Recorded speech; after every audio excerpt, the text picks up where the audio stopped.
ಈ 224 ಕ್ಷೇತ್ರದಲ್ಲಿ ಬಾಬಾ ಸಾಹೇಬ್ ಭವನ ಯಾವ ಕ್ಷೇತ್ರದಲ್ಲಾರ ಅತಿ ಉನ್ನತವಾದಂತ ಜಿಲ್ಲಾ ಮಟ್ಟದ ಕಾರ್ಯಕ್ರಮ, ಜಿಲ್ಲಾ ಮಟ್ಟದ ಭವನ ಇದೆ ಅಂದ್ರೆ ಅದು ಕನಕಪುರದಲ್ಲಿ ಮಾತ್ರ ಅಂತ ಹೇಳಕ್ಕೆ ಇಷ್ಟ ಆಗ್ತದೆ. ಯಾಕೆ ಅಂದ್ರೆ ನಮ್ಮ ಕನಕಪುರ ತಾಲೂಕಿನಲ್ಲಿ PGR ಸಿಂಧ್ಯಾ ಸಾಹೇಬ್ರು ಇದ್ದಂತ ಸಂದರ್ಭದಲ್ಲಿ ಭವನ ಇರಲಿಲ್ಲ.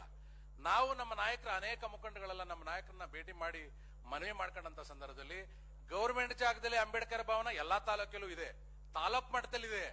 ಆದ್ರೆ ಜಾಗನೇ ಇಲ್ಲದೆ ಹೋದಂತ ಸಂದರ್ಭದಲ್ಲಿ ಪ್ರೈವೇಟ್ ಜಾಗವನ್ನ ಖರೀದಿ ಮಾಡಿ ದೊಡ್ಡ ಮಟ್ಟದ ರಾಜ್ಯ ಮಟ್ಟದ ಅಂಬೇಡ್ಕರ್ ಭವನ ಮಾಡಿಕೊಟ್ಟಂತ ಕೀರ್ತಿ DK ಶಿವಕುಮಾರ್ ಅವರಿಗೆ ಸಲ್ಲಬೇಕು ಅಂತಕ್ಕಂಥ ಮಾತನ್ನ ನೆನಪು ಮಾಡ್ತಾ, ಅದೇ ರೀತಿಯಾಗಿ ರಾಮನಗರ ಜಿಲ್ಲೆ ನೂತನವಾಗಿ ಜಿಲ್ಲೆ ಆಯ್ತು.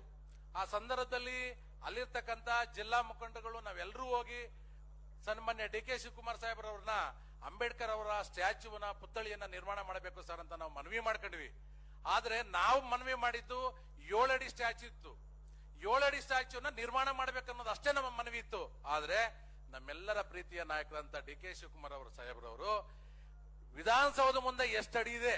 14 ಅಡಿ ಇದೆ. ಇದೇ 14 ಅಡಿ ರಾಮನಗರ ಜಿಲ್ಲಾ ಕಚೇರಿ ಮುಂದೆ ಉದ್ಘಾಟನೆ ಮಾಡಬೇಕು ಅಂತೇಳಿ ನಿರಂತರ ಪರಿಶ್ರಮದಲ್ಲಿ ಉದ್ಘಾಟನೆಯನ್ನ ಮಾಡಿಸಿ ಪುತ್ಥಳಿಯನ್ನ ನಿರ್ಮಾಣ ಮಾಡಿದ್ರು.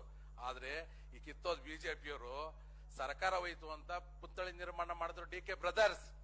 ಏಕಾಏಕಿ 29 ಘೋಷಣೆ ಮಾಡ್ತಾರೆ, 31ನೇ ತಾರೀಕು ಹೋಗಿ ಉದ್ಘಾಟನೆ ಮಾಡಕ್ ಹೋಯ್ತಾರೆ. ಆ ವೇದಿಕೆಗೆ ಈ ನಾಯಕರನ್ನ ಇನ್ವೈಟ್ ಮಾಡಿದಿರಾ, ಉದ್ಘಾಟನೆ ಮಾಡಿಸ್ತವ್ರು ಇವರು, ಕಾರ್ಯಕ್ರಮ ಮಾಡಿದವರು ಇವರು, ಪುತ್ಥಳಿ ಮಾಡಿದವರು ಇವರು, ನಮ್ಮ ಮನವಿಗೆ ಸ್ವೀಕಾರ ಮಾಡಿ.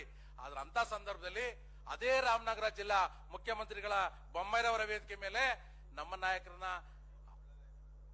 ಕಡೆಗಣನೆ ಮಾಡಿ ಉದ್ಘಾಟನೆ ಮಾಡಕಂತ ಹೊಟ್ಟಂತ ಸಂದರ್ಭದಲ್ಲಿ ನಾನು ಮತ್ತೆ ನನ್ನ ಸಹಪಾಠಿಗಳೆಲ್ಲ ಹೋರಾಟವನ್ನ ಮಾಡಿ ಪ್ರತಿಭಟಿಸಂತ ಸಂದರ್ಭದಲ್ಲಿ ನಮ್ಮ ಮೇಲೆ ಗೂಂಡಾ ಕಾಯ್ದೆ ಹಾಕ್ತಾರೆ, ರೌಡಿ ಲಿಸ್ಟ್ ಮಾಡ್ತಾರೆ. ಏನಕ್ಕೆ?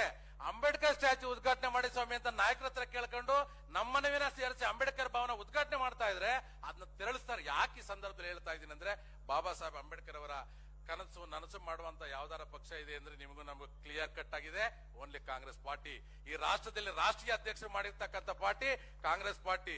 ಮುಂದೊಂದು ದಿನ ಈ ದೇಶದಲ್ಲಿ ಯಾವ್ದಾರು ಪಕ್ಷದಿಂದ ಮುಖ್ಯಮಂತ್ರಿ ಆಯ್ತಾರೆ ಅಂದ್ರೆ ಅದು ಕಾಂಗ್ರೆಸ್ ಪಾರ್ಟಿನೇ ವಿನಃ ಬೇರೆ ಪಾರ್ಟಿಯಿಂದ ಸಾಧ್ಯ ಇಲ್ಲ.